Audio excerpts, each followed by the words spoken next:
es cuando se rompe la bolsa de las aguas, que se denomina la ruptura prematura de membrana. La ruptura prematura de membrana, doctores, se puede suscitar cuando la paciente puede presentar mayor a las 37 semanas o puede ser menor a las 37 semanas. Normalmente, las bolsas de las aguas, la bolsa amniótica, debería romperse especialmente cuando la paciente o el producto está en gestación a término, a partir de las 37 semanas. Dice que podemos encontrar 3 episodios en ese tiempo: precoz, oportuna y tardía.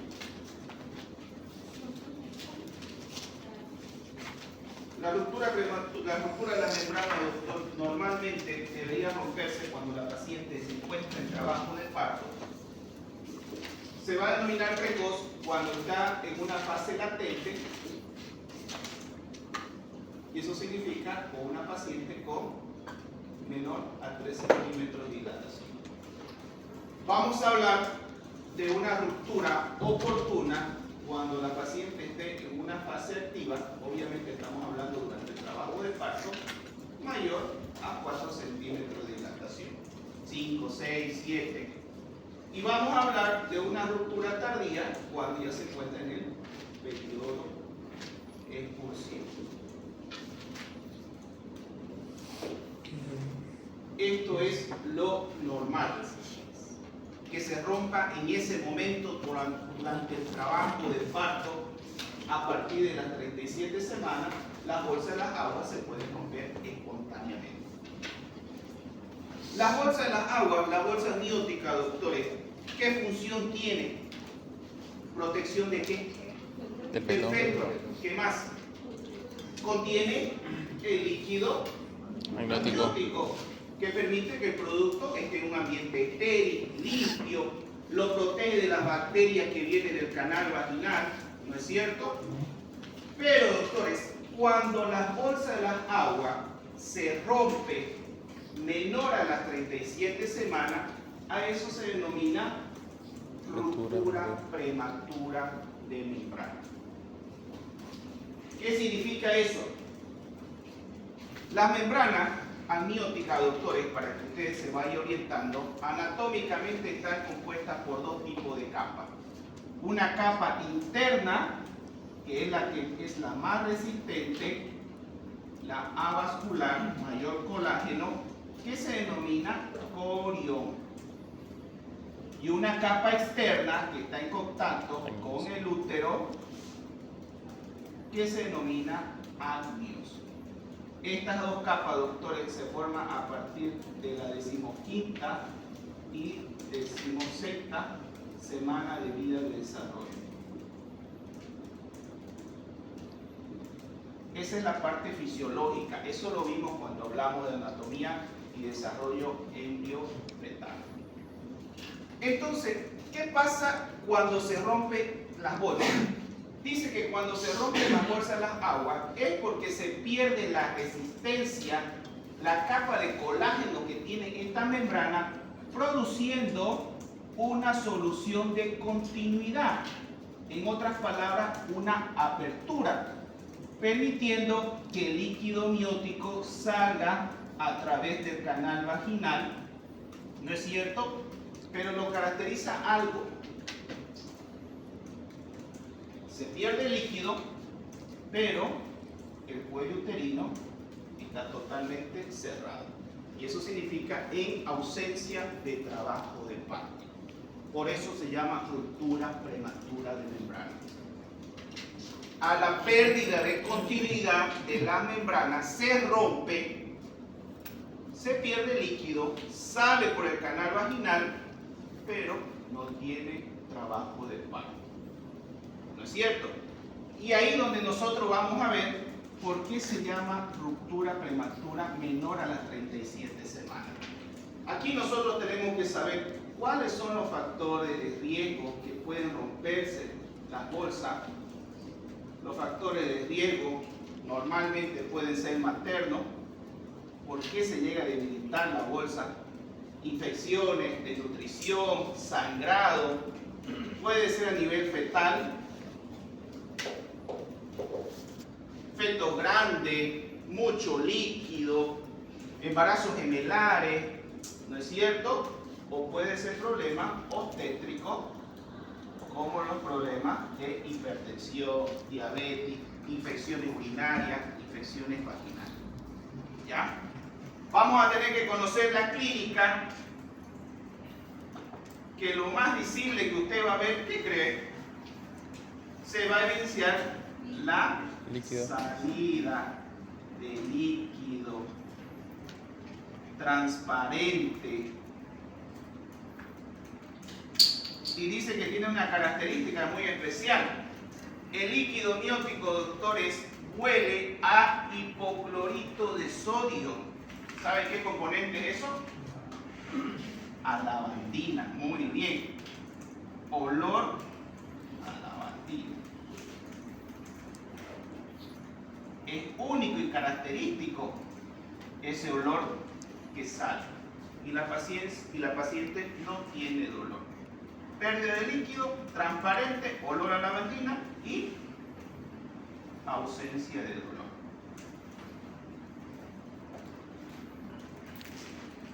En cuanto al diagnóstico, esto es la clínica. En cuanto al diagnóstico, doctores, vamos a tener que reconocer si realmente es líquido que se puede estar perdiendo la paciente. ¿Es orina? ¿Es flujo? ¿Es secreción? ¿Cómo me voy a dar cuenta? Existen 3 pruebas importantes que vamos a conocer el día de hoy, que se llama la prueba de nitracina, la prueba de cristalización y, por último, la ecografía, con la medición del INA, que significa índice de líquido amniótico. El tratamiento, doctores, va a ser, el tratamiento lo vamos a ver al final, porque el tratamiento va a depender de 3 factores importantes.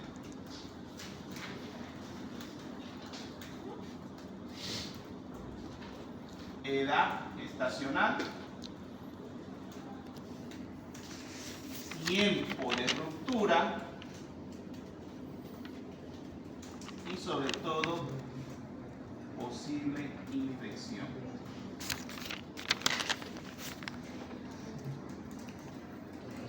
Esas son las 3 características que vamos a trabajar el día de hoy, viendo qué edad estacional tiene la paciente, cuánto tiempo viene perdiendo líquido y preguntándonos si hay la posibilidad de que tenga una infección la paciente.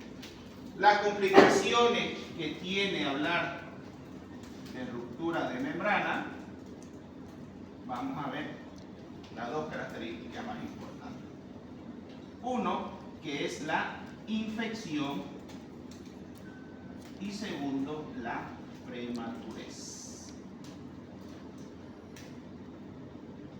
Y si hablamos de infección, doctores, ¿qué es lo que se va a infectar? Estas membranas, el corio y el año. Por tal motivo lo vamos a denominar una corionitis.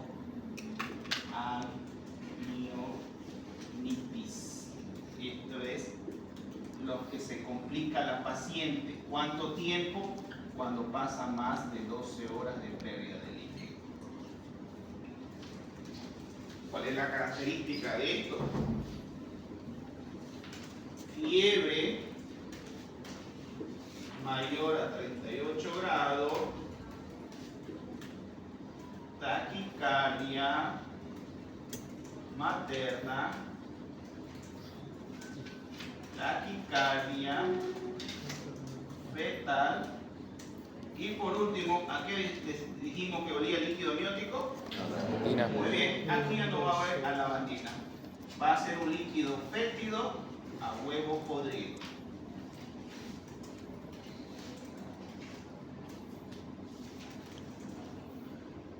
Eso me dice que esto gracias a la solución de continuidad, las bacterias ascendieron por el canal vaginal y colonizó toda la cavidad amniótica, inflamando las dos membranas, o infectando, en otras palabras, denominándose corioamnionitis. Así de sencillo.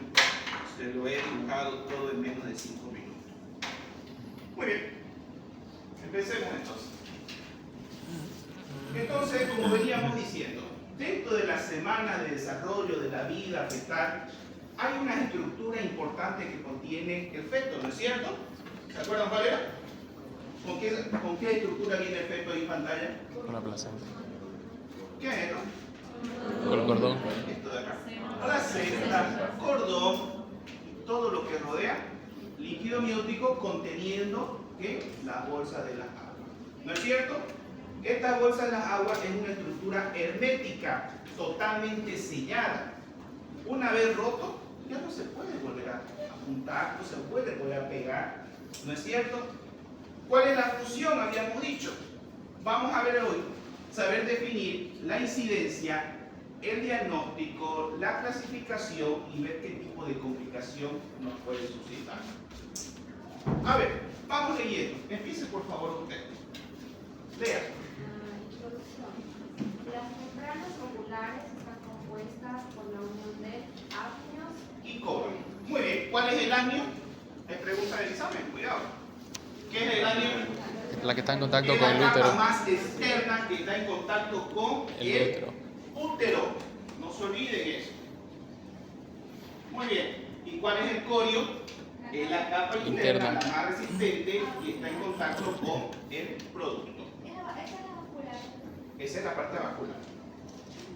Muy bien. ¿A partir de las cuántas semanas se desarrolla esto? A partir de la quinta o 16ª semana de vida de embrionario. Muy bien. Esto, doctores, también, no lo quiero confundir, pero sepan ustedes que cada capa también tiene su propia estructura. Tanto el ácneo tiene un epitelio, una lámina, una parte trofoblástica y la parte generalmente esponjosa. Si hablamos del corio, lo mismo, 3 capas que la recubren: reticular, membrana, la membrana y la parte del trofoblasto vascular. Ya solamente para que usted conozca que también está constituido por esas 8 capas, 5 que tiene el ácneo y 3 que tiene el corio. ¿Cuál es la función?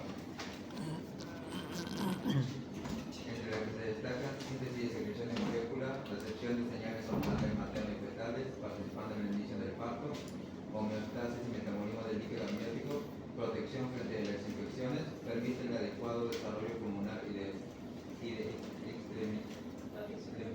extremidades fetales, preservando su temperatura, protección ante traumatismo abdominal materno. Muy bien, dice que el líquido amniótico lo va a proteger contra qué? Contra infecciones, traumatismo, permite el movimiento del feto, ¿no es cierto? El crecimiento, el desarrollo, participa en la homeostasis, que es el medio interno, el equilibrio que debe tener. Por eso le decía, no tiene ni frío ni calor el feto.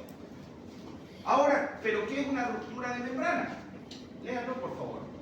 Pérdida de la solución de continuidad espontánea de la membrana corioamniótica antes del inicio del trabajo del parto. ¿Quién tiene duda de eso?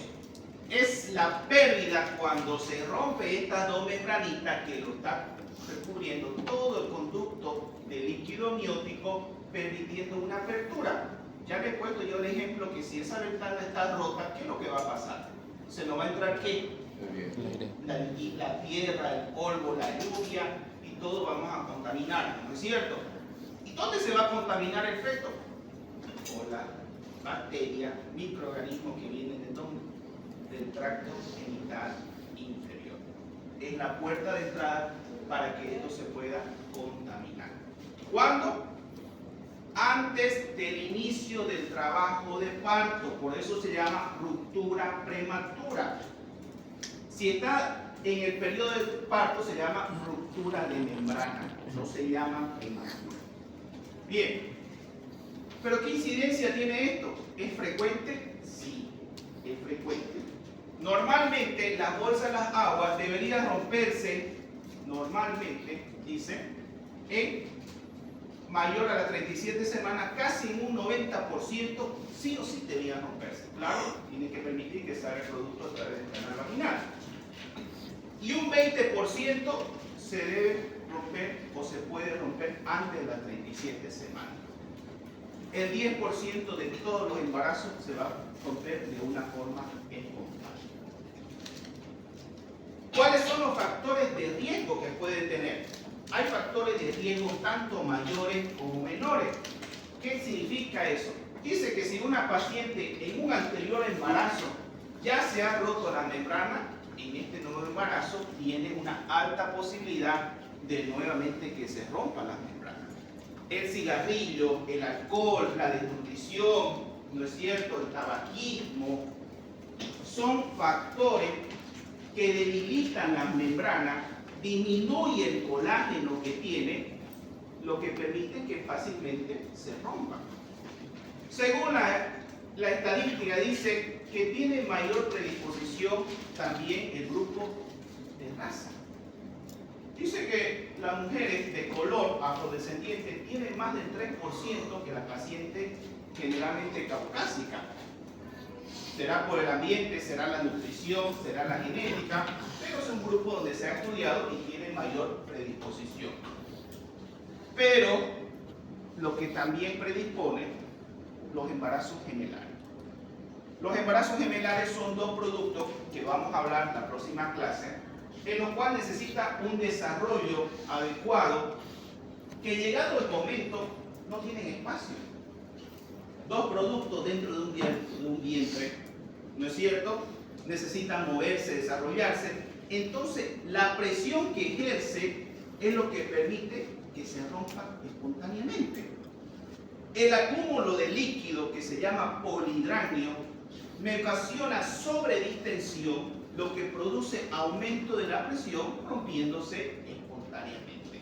Son factores obstétricos. Dice que fumar, doctores, es tan nocivo que debilita las membranas, produciéndose que se rompan también en un riesgo mayor de 4 veces su incidencia. Como le decía, paciente con antecedentes que se hubiera roto la membrana en anteriores embarazos tiene 6 veces más el riesgo de que nuevamente en un nuevo embarazo se pueda romper con mucha facilidad. Entonces aquí les he puesto una tabla para que ustedes se puedan orientar tanto en patología genital, gestacional o los hábitos. Si hablamos de patología genital, desde mioma, desgarro, malformaciones. Si hablamos de patología gestacional, embarazos múltiples, mucho líquido, embarazos gemelares. Si hablamos de hábitos, drogadicción, tabaquismo, alcoholismo, que son los que permiten que las membranas se puedan debilitar. Entonces nosotros tenemos que saber clasificar esta patología. Toda paciente que supere las 37 semanas, ¿cómo se va a llamar? Ruptura de membranas. Toda paciente que se rompa antes de las 37 semanas se denomina ruptura prematura de membranas. También la podemos clasificar como alta o baja, o puede ser completa e incompleta. ¿Qué significa eso? Cuando se rompe solamente una de las membranas. Cuando se rompe generalmente el ángulo, estamos hablando de una ruptura alta. Cuando se rompe el corio, estamos hablando ya de una ruptura baja. Completa, cuando se han roto las dos membranas. Incompleta, cuando solamente se ha roto una membrana. Bien, y la pregunta es siguiente: ¿por qué se rompen entonces? ¿Cuál es el factor? La literatura nos dice que la mayor proporción por lo cual se llega a romper esta bolsa, como número 1 tenemos las infecciones. ¿De qué tipo? Urinarias, vaginales, gonorrea, candidiasis, gardnerella, trichomona. Son bacterias que me van a producir algo en común. Me van a destruir el colágeno que tiene esta membrana. ¿Por qué? Porque esta bacteria, denominada uroplasma, micoplasma, estreptococo, estafilococo, lo que van a producir son dos cosas. Menor resistencia de la membrana, aumenta la presión abdominal, lo que facilita la ruptura. Vuelvo a recalcar. Lo que produce la fisiopatología es debilidad de la membrana por falta de colágeno, aumentando la presión intrauterina, disminuyendo su resistencia, produciendo con facilidad la ruptura. Por ende, se sale el líquido. ¿Entienden eso? Sí. Porque se los voy a preguntar. Muy bien. Aquí, caballero, léalo para que se escuche su compañero. Fisiopatología. Por alteraciones de las estructuras de las membranas cervicales, por deformaciones y estiramiento a nivel del orificio cervical, mecanismo de formación y rotura de dos sacos ovulares. Muy bien. Entonces, prácticamente dice que la fisiopatología, menor resistencia, aumentando la presión abdominal, debilitando las paredes, lo que va a proporcionar la pérdida de la resistencia de las bolsas y terminando en la salida de líquido amniótico. ¿Pero cuál es la clínica? Así llegan las pacientes. ¿Qué ven ahí? Salida de Doctor, líquido. mire, rompí la fuente. Fuente. ¿No es cierto? Así llega la paciente. Mire, rompí la fuente, siento que me he orinado, estaba acostada en mi cama, me levanté y me vacié. Estaba caminando, subí al micro, me senté y mire, siento que me he orinado. ¿No es cierto? ¿Y cómo se ve? Un líquido transparente. Y el olor es característico. Ya acercarse a la paciente y oler que huele a lavandina, ya yo sé que está perdiendo líquido. Es lo característico. El orín tiene un olor. Las secreciones vaginales tienen otro olor. Ustedes van a aprender a sentir el olfato. Se van a acostumbrar a ese olor. La sangre tiene un olor. La placenta tiene un olor. ¿No es cierto? Entonces, la clínica, lo primordial, la evidencia de la salida por el canal vaginal. La paciente va a estar totalmente húmeda y además que va a disminuir el volumen uterino. Bien, la clínica entonces es lo que vamos a visualizar, la pérdida de líquidos por el canal vaginal. Eso es la característica. Y además, la paciente no tiene dolor en ausencia de dolor o contractilidad uterina. Pero doctores, tienen que tener algo bien claro. Yo le dije, doctores, vean qué edad gestacional tiene su paciente, qué tiempo de pérdida de líquida viene teniendo y hay posibilidad de infección. Porque si ustedes no huelen a la lavandina y más bien huelen a un huevo podrido, entonces ya tenemos que pensar que estamos frente a una posibilidad de infección, posibilidad de una coriomionitis. ¿Cuántas horas debe pasar? Más de 12 horas de pérdida. La paciente viene y dice, doctor, desde el día lunes estoy perdiendo líquido. Hace una semana estoy perdiendo líquido. ¿No es cierto? No es lo mismo decir hace una hora, hace 2 horas, ayer, desde el día domingo, la anterior semana estoy perdiendo líquido. Así de poquito de... ¿No es cierto? Y ahí vamos viendo las características. Muy bien. Entonces, si nosotros hemos visualizado, estamos viendo los signos de que ella está perdiendo, está totalmente húmeda, ¿no es cierto? La paciente dice que usted tiene duda, ¿será líquido? ¿Será flujo? Tal vez la doctora piensa que el flujo es orín que tiene incontinencia. ¿Cómo va a confirmar? Debemos visualizar por dentro qué cosa, si realmente el líquido que viene de adentro. Y eso se hace una especuloscopía. ¿No es cierto? Los chicos que fueron hoy día conmigo aprendieron a hacer especuloscopía. Meter el espéculo y ver el cuello uterino. ¿Para qué? Para ver esto. ¿Qué es lo que ven acá? El cuello uterino. Salida de líquido. ¿No es cierto? Si yo tengo duda, no huelo, no siento, pero la paciente me dice que realmente está perdiendo líquido, ¿cómo lo voy a confirmar? Meto el espéculo y visualizo el cuello uterino. Y dice que podemos hacer algo promoviendo la presión intrauterina o la abdominal, si quieren, que se llama la maniobra o la prueba de Valsalva. ¿Para qué sirve esa maniobra? Para aumentar la presión. ¿Cómo? La prueba se hace realmente poniendo el dedo en la... Bueno, aquí yo... No ponga nada, señora, tosa, ¿no es cierto? Haga la sensación de como querer pujar. Entonces, al hacer eso, está aumentando la presión abdominal. Lo que le va a facilitar que usted está viendo que realmente viene líquido de adentro. ¿No es cierto? Sencillo, no está haciendo otra prueba usted que mirar. No hay ciencia. Solamente que usted sepa colocar el espéculo y mirar y hacerle la maniobra a la paciente y usted visualiza que realmente está saliendo líquido. Bien. Entonces, doctores, vamos a empezar a hacer el diagnóstico de esta paciente.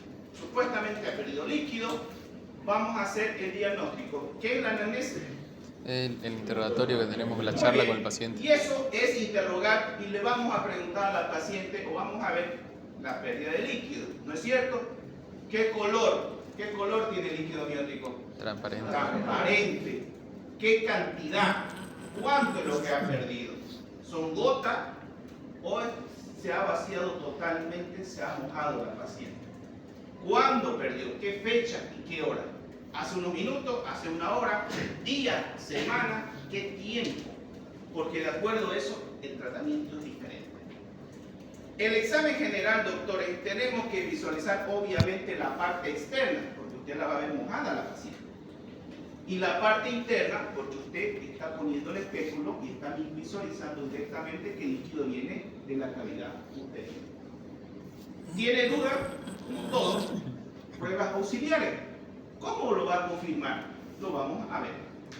De la siguiente manera, yo les dije que hay 3 tipos de pruebas no invasivas con alta sensibilidad y especificidad, casi el 80%, que se llama la prueba de cristalización, nitracina, y vamos a hacer la de líquido amniótico. ¿Cómo? Ustedes saben cómo es el pH de la vagina. Muy bien, ácido. Esta prueba, que se llama la prueba de nitracina, son cintas reactivas. Uno va y compra en la farmacia, como la prueba de embarazo, ¿no es cierto? ¿Cómo funciona la prueba de embarazo? Uno va, la compra, orina y le salen o 2 rayitas, o 1 rayita, o 3 rayitas. ¿Sí? Si son gemelos, son 3, si son gemelos, son... Lo mismo pasa acá, doctores. Son cintas reactivas, sensibles, que dice que al contacto con el líquido amniótico se torna de color azul. ¿Por qué? Porque el líquido amniótico es alcalino. Si la cinta reactiva se torna amarilla, es flujo o es orín. ¿Por qué? Porque es ácido. Así de sencillo. Se le coloca la cinta, ¿no es cierto? Pongo ahí en el líquido que está perdiendo la paciente, lo pongo en contacto. Azul, confirmado el diagnóstico. Está perdiendo líquido la paciente. Es amarillo, señora, es orín o es flujo, pero líquido es sencillo. Muy bien, no hay la cinta, no consiguió. Bien, hagamos otra prueba, también que no es invasiva. Se llama la prueba de cristalización. Si usted quiere visualizar directamente, la tiene la paciente ahí con el espéculo, entonces dice, tome una muestra. ¿En qué sentido? Hágala pujar para si realmente está perdiendo líquido. De ese líquido que va a caer a nivel de la vagina, lo vamos a hacer en unos sencillos pasos. Usted pone un espéculo a través del canal vaginal y dice que con un hisopo usted va a tomar muestra de ese líquido y lo va a poner en un portaobjeto. Luego lo vamos a mandar al laboratorio y en laboratorio dice que vamos a visualizar una imagen que se denomina hojas de lecho. Eso se llama la prueba de cristalización. ¿Ya? De ¿Conocen la Miguelito. hoja de lecho? Los que tenemos plantas, jardines. Sí, ¿no es cierto? La misma característica. En el laboratorio, ojalá que conte con un laboratorio, ¿no es cierto? No necesita grandes ciencias, solo un microscopio.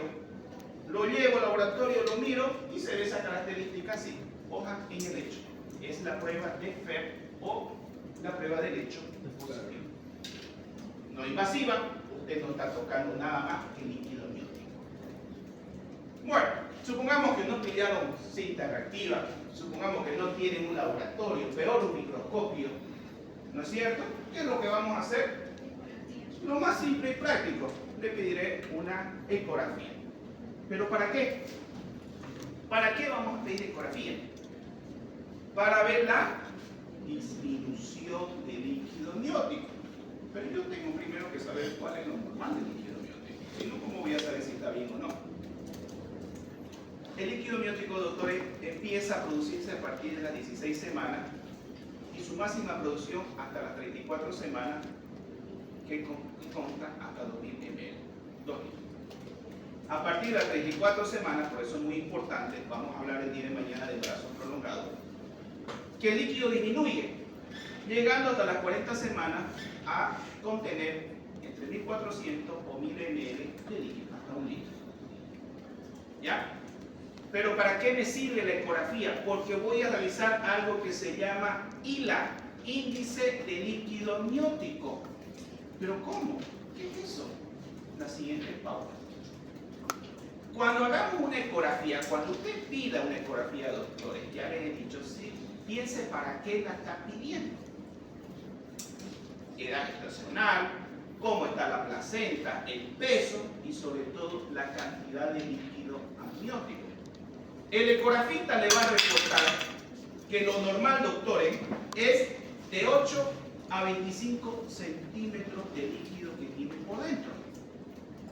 Ya, esto nosotros lo partimos en 4 y dice que la cantidad que tiene que haber está entre 8 a 25 cc. Si ese volumen es menor de 5, el ecografista le va a decir oligohidranio. Oligo, disminución, dranio, líquido. Disminución de líquido. Por tanto, está perdiendo líquido. ¿Me entiende? Lo normal de 8 a 25 y menos de 5, estamos hablando de disminución de líquido, oligohidranio. Lo patológico, cuando el líquido supera más de 25, estamos hablando de polihidranio, pero ese es otro tema. Lo que quiero que me sepan es que cuando ustedes vean esta palabrita de oligohidranio es porque el líquido está totalmente disminuido. ¿Con qué van a hacer el diagnóstico diferencial? Orín, incontinencia, leucorrea o tal vez la eliminación del tapón mucoso.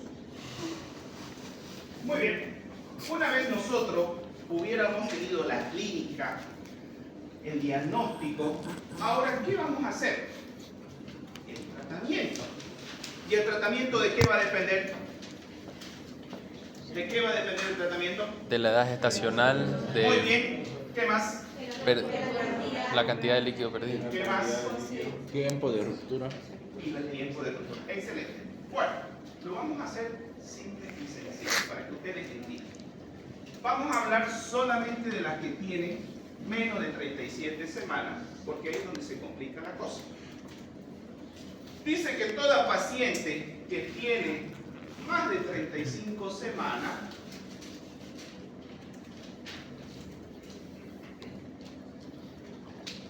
el tratamiento debería ser solamente la inducción al trabajo de parto. Y si esto falla, llegar a una cesárea. ¿Ya? ¿Saben qué significa inducción? ¿Saben esa palabrita? Sí. ¿O no? Sí. Inducción, jóvenes, estamos hablando, Llevar. ustedes me entiendan. Hay que Si llevarla. habíamos dicho que la ruptura prematura es la pérdida de líquido en ausencia de trabajo de parto, ¿no ves? Sí. La paciente está perdiendo líquido, por ahí. Pero no hay modificaciones cervicales. ¿Qué voy a hacer? Inducir. ¿Qué quiere decir? Voy a colocar unas tabletitas aquí para que este cuello uterino que estaba cerrado empiece a dilatar. Eso se llama inducir. Y una vez que empiece esto a dilatar, le voy a colocar oxitocina, eso se llama conducción, para aumentar la contractibilidad y desencadenar el parto normal. Así de sencillo. Y si esto falla, no dilató, pasaron muchas horas, pues la voy a someter a una cesárea. Así de sencillo. Pero mi primer plan siempre es inducir al trabajo de parto. Siempre es el primer plan. Segundo, este es el que más se complica.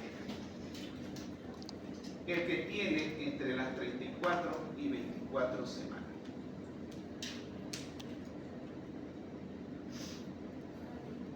Aquí, doctor. Este es el peor pronóstico. Dice que todo paciente que tiene menos de 34 semanas, peor 30, 28 semanas, ¿cómo se considera? ¿Prematuro o inmaduro? Y un producto de esa naturaleza, ¿cómo cree que se encuentra? Totalmente fuera del rango de la gestación normal, ¿no ves? Falta de desarrollo ¿de qué? Del cerebro, de los pulmones, del hígado. ¿Será que un producto de 30 semanas o 28 semanas va a poder respirar por sí solo? No. No. ¿Qué va a pasar? Va a salir y se va a morir. ¿No es cierto? Eso es lo que se complica en esta patología, la prematurez. Aquí, doctores, vamos a tener que utilizar cierto mecanismo fármaco y maduración pulmonar. ¿En qué sentido? Dice que primero lo que tenemos que hacer es evitar que el feto se infecte, porque puede pasar más de 12 horas. Tenemos que utilizar antibióticos.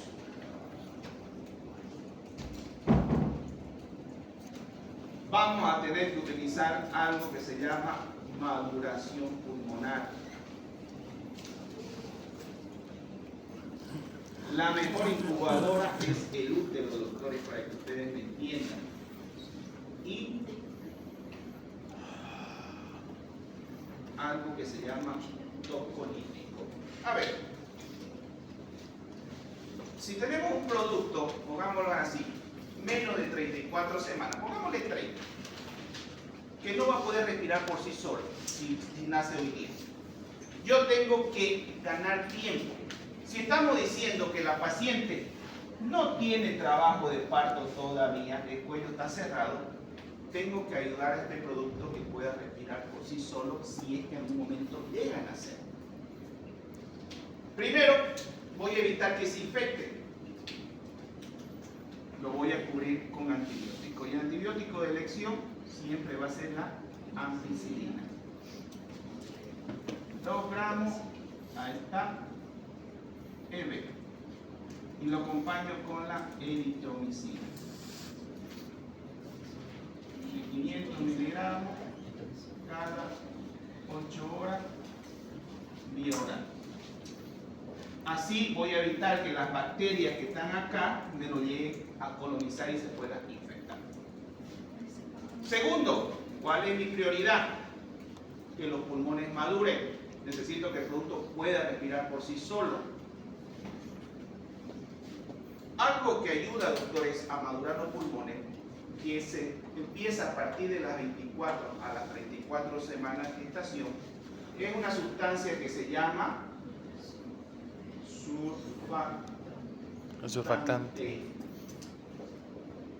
Y esto lo producen los neumocitos tipo 2. Por eso que solamente en esta semana gestacional se puede hacer maduración pulmonar. ¿Con qué? Algo llamado corticoides. ¿Cuáles son los tipos de corticoides que conocen?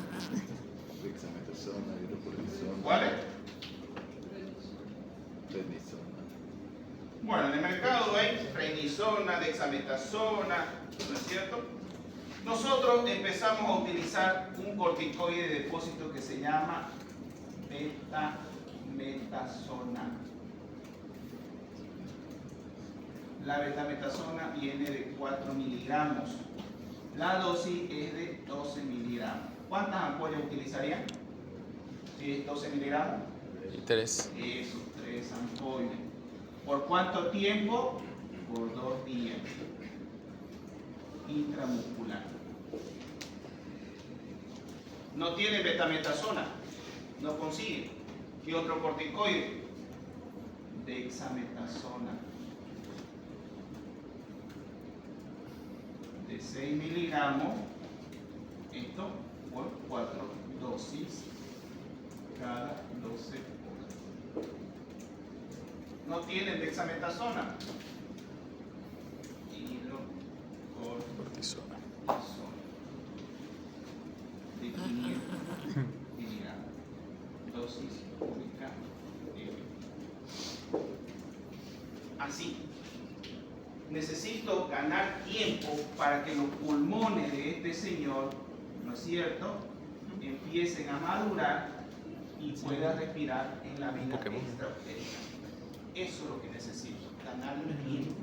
No hay mejor incubadora que el útero. ¿Entienden eso? Muy bien.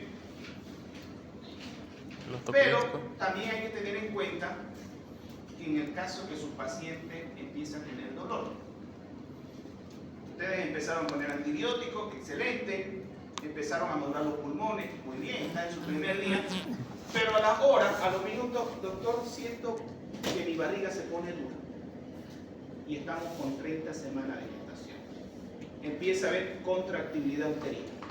Y si hay contractibilidad uterina, dice que va a haber modificación cervical y va a empezar a dilatarse.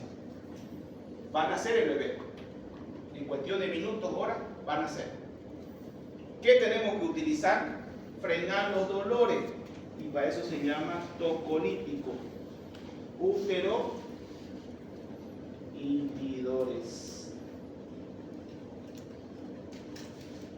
Necesito frenar todo tipo de dolor que tenga la paciente. Y el primer útero inhibidor que nosotros utilizamos se denomina el nifedipino. ¿Lo conocen ese medicamento? Sí. Nifedipino. Sí. ¿Lo conocen? Sí. No creo que no conozcan nifedipino. Sí. No Yo lo he solamente se escuchado. utiliza en obstetricia. Sí. Nefro, En cardio. ¿Por qué? Hipertensión. Un antihipertensivo. ¿De qué selección? Sí. ¿Ah? Ah, Bloqueador de los canales de calcio. calcio. ¿Pero por qué me sirve en obstetricia? Si la paciente no es hipertensa. Porque, doctores, el útero es su músculo. Y necesito que esto se relaje. Y el nifedipino lo que me hace es entrar a los canales de calcio y disminuir la contractibilidad. Para eso lo utilizamos. ¿En qué dosis? 20 miligramos cada 8 horas vía oral.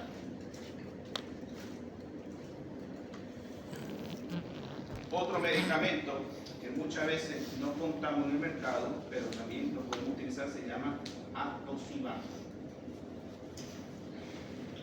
Este viene de 50 miligramos cada 8 horas EB.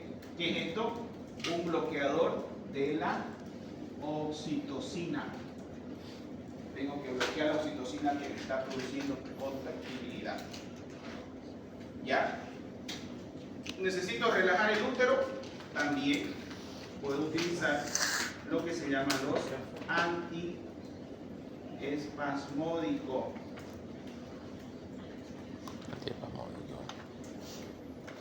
Cuando uno tiene dolor de vesícula, un cálculo, ¿qué le ponen?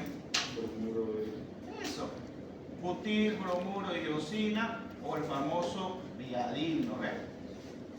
Nombre comercial. Esto se coloca de 10 miligramos cada 8 horas. Lo que quiero es relajar la musculatura, porque si esto sigue teniendo dolor, sigue estando en trabajo, esto cada vez más se abre Se abre. hasta que dilata el efecto. Muy bien. Solamente se debe utilizar topolítico, doctores. Esto, ojo, cuando haya inicio de trabajo de parto. Si su paciente no tiene dolor o no hay modificaciones cervicales, no se debe utilizar. ¿Me entienden eso? Solamente antibiótico y madure.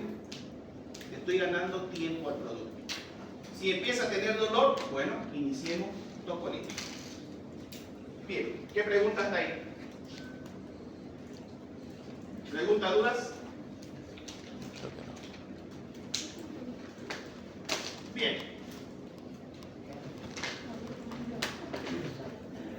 Si eso hacemos nosotros entre las 24 y 34 semanas, ¿qué pasa más abajo? Lo mismo. Todo paciente, doctores, menos de las 24 semanas,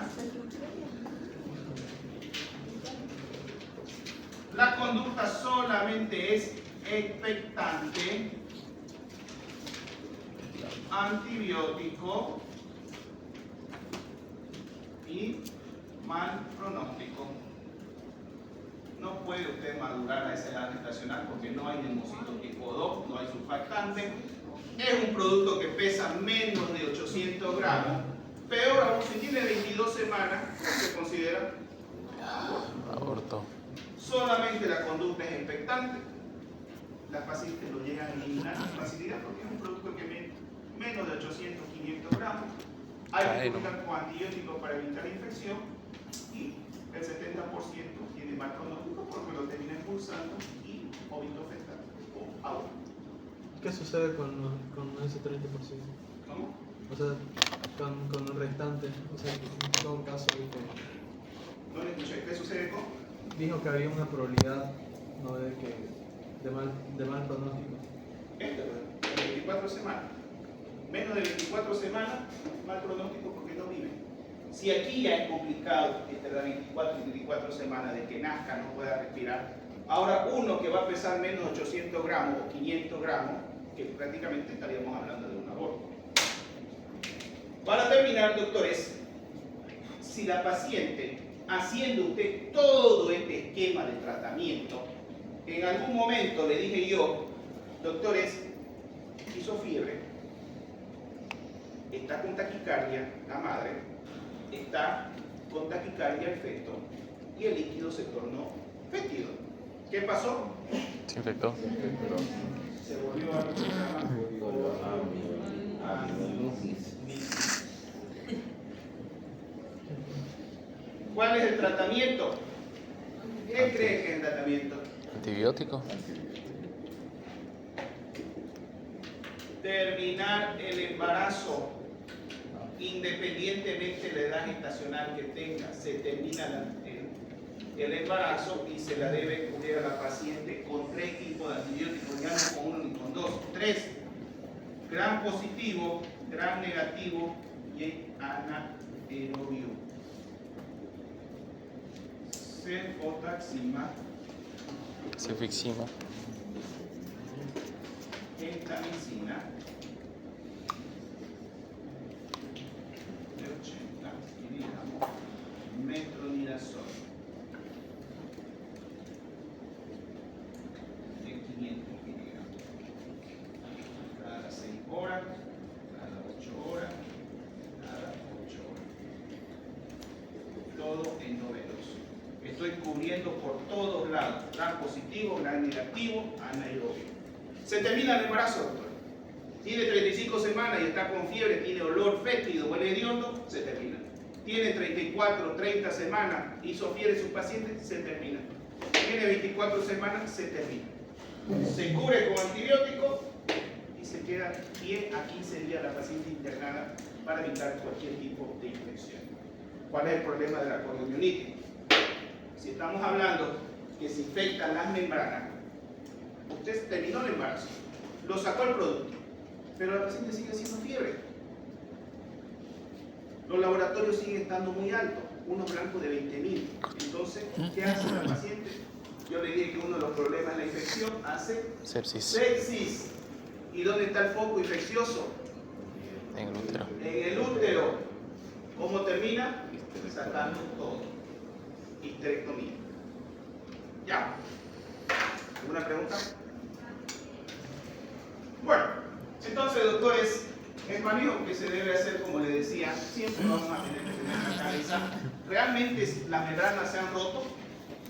¿Realmente qué edad gestacional tiene su paciente? Evaluemos la condición fetal, evaluemos la condición materna. Tenemos que empezar lo que les acabé en un momento de decir, ¿qué medicamentos voy a tener que utilizar? Por más que usted esté en un centro de salud, doctores, tiene que empezar a hacer algo. Ganar tiempo. Cúrala con antibióticos, si no va a referir, cúrala con antibióticos. Hágale por lo menos la primera dosis de maduración pulmonar. El efecto se lo va a agradecer. ¿Qué medicamentos van a utilizar? Tocolítico, corticoide, antibiótico, y si es más de 35 semanas, inducamos las parto. Lo que queremos es que no se infecte. ¿Para qué lo vamos a tener? Si ya los pulmones están maduros, mayor de 35 semanas. ¿Qué va a esperar? Que se infecte, haga poliomielitis. Los antibióticos que les decía, ampicilina, eritromicina, penicilina si quieren, lo que quiero es que cubran a las pacientes. Corticoide, ¿para qué me sirve el corticoide? Para evitar un síndrome de distrés respiratorio. Nace a las 28 semanas, no va a respirar por sí solo. ¿Qué va a necesitar ese producto? Una terapia neonatal, ni siquiera una incubadora, una terapia. Y un producto de 28 semanas que pesa 1 kilo, ¿cuánto tiempo se va a quedar una terapia? Meses. Puede llegar hasta morir. ¿No es cierto? Porque no está desarrollado los órganos. ¿Con qué van a hacer la maduración? Betametasona, dexametasona, hidrocortisona. Gánele tiempo, ayude al producto. Aquí le dejo el esquema para que lo lean en casa, lo que hemos hablado el día de hoy. Cuando usted vea que la paciente hace fiebre, aumenta el pulso, tiene taquicardia, huele mal, ya sabemos que está con una infección. ¿Denominado? Coriomielitis. ¿No es cierto? Fiebre, dolor, hipersensibilidad, taquicardia, entonces el producto está totalmente contaminado. El tratamiento termina el embarazo. Sí o sí, se termina. Independientemente de la edad gestacional, debemos acabar el embarazo. La cubrimos con triple esquema de la paciente y vemos la evolución. Si no responde, histerectomía. ¿Ya? Para terminar el embarazo siempre tenemos que tener en la cabecita 4 preguntas importantes. ¿Por qué voy a terminar una RPM? Por el riesgo de potencial de infección. Sepsis. Ese es mi mayor miedo, que se infecte. ¿Cuándo? Cuando la edad gestacional nos pueda permitir. Si no hay trabajo de parto, antibiótico, maduración, y bueno, me quedo tranquilo porque ya podría nacer este producto y puede respirar por sí solo. ¿Cómo? ¿Parto o cesárea? De acuerdo a la edad gestacional y a la habilidad obstétrica que diga la paciente. Donde, obviamente, que si voy a inducir un producto de, qué sé yo, 33 semanas, 34 semanas, lo mismo que debería tener yo que neonatología, porque tal vez necesita una incubadora. ¿No es cierto? Lo mismo. Las complicaciones de esta patología, ¿qué creen? Lo que les decía. En la madre, ¿qué? Coriomielitis, endometritis, sepsis, muerte. Así de sencillo. En el producto, ¿qué? Lo mismo. Prematurez, hipoplasia pulmonar, distrés respiratorio, hemorragia o discapacidad. Bien, preguntas, dudas. ¿No hay pregunta? Muy bien. Hemos acabado la clase del día de hoy, jóvenes. Se le hace la invitación muy cordial. Ya no